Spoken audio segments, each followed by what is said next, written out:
There are other systems for conditioning water or treating water referred to as, quote, no salt systems, all designed basically to offer alternatives to the ion exchange water softener. Many governmental regulatory agencies at city, county, and even state levels have limited or in some cases banned the use of self-regenerating water softeners because of the discharge of salts into their water treatment facilities, and therefore alternatives have long been sought. And some of those right now, you mentioned citrus. There is a product out, as far as I know, only one, that is using citric acid in an attempt to keep the calcium and magnesium mineral content of hard water in suspension and prevent it from forming scale buildup inside plumbing and fixtures and things of that sort.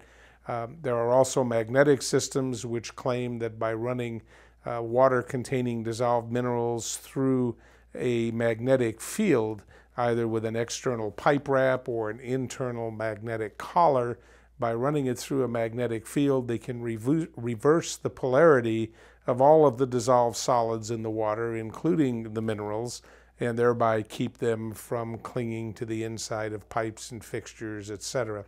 Unfortunately, the sad but true fact of the matter is none of these systems have been independently verified to do much of anything.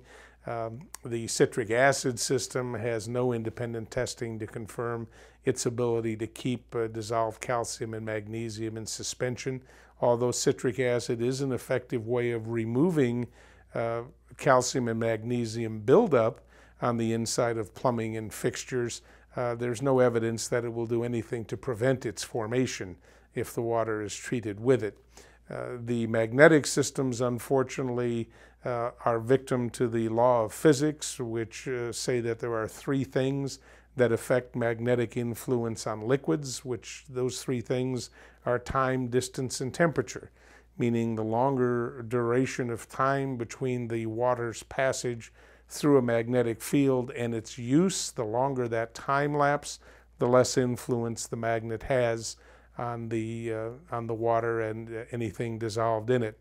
Distance, the further the water travels from the magnetic field to its point of use, the less influence the magnet has. Most plumbing professionals will tell you if there is any influence on dissolved solids in water from a magnetic field, anytime the water makes a 90-degree bend, that influence, again, if any, is reduced by about 50%. And since most plumbing in buildings travels through a myriad of twists and turns and bends, you can appreciate the influence would be minimal, if any. Also, temperature is a factor. The warmer the water is, the less influence a magnetic field has on anything dissolved in the water. There have been extensive studies done on magnetic systems, and unfortunately, the consensus of opinion is that they have virtually no effect on dissolved calcium and magnesium in water. There are other technologies such as low voltage, high frequency electrical impulses, which claim to alter the molecular structure of the calcium and the magnesium.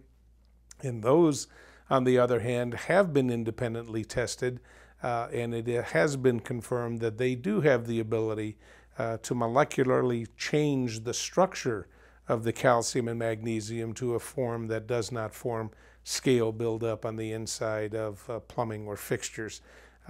Generally speaking, the rule of thumb is unless there is independent testing from a reputable certified laboratory confirming the effectiveness of the so-called descaling ability of the system, any claims are just conversation. So certified testing with written results confirming the product's effectiveness is the key by which any judgment should be made.